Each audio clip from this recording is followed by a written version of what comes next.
A teraz leteckou rýchlosťou smerom k architektúre v Rádiu FM. Onedlho sa v Bratislave rozbehne architektonický kurz s workshopom a prednáškami architektov s názvom Build It Smart.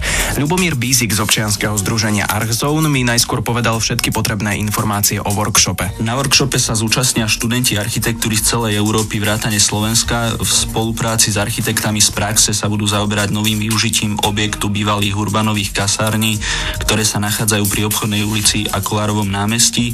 Táto budova má všetky predpoklady na to, aby sa stala významným kultúrnym stánkom v regióne Bratislavy a workshop by mal byť prvý nástrel nápadov, nejaký brainstorming, od ktorého by sa dalo odraziť a neskôr dospieť k nejakému použiteľnému dobrému riešeniu, čo by sa dalo s touto budovou urobiť, a celá akcia je pod záštitou Slovenskej technickej univerzity a Ministerstva kultúry. Okrem toho sa môžeme v rámci podujatia tešiť aj na architektonické prednášky. Jedna z nich, po ktorej bude nasledovať aj koncert Petra Lipu, bude 27.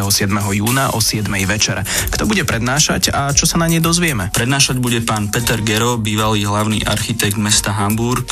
Prezradím len, že to bude o centrách miest, najmä teda Bratislavy. Určite to bude veľmi zaujímavé nielen pre architektov, ale aj pre bežných obyvateľov tohto mesta. Ďalšia prednáška je naplánovaná na 30. júna. Tento večer sme nazvali Winetecture Evening, pretože dobrá architektúra a kvalitné víno k sebe určite patria. Prednášať budú výborní slovenskí architekti, ako napríklad pán Ľubomír Závodný, Ilias Koček, Matúš Valo.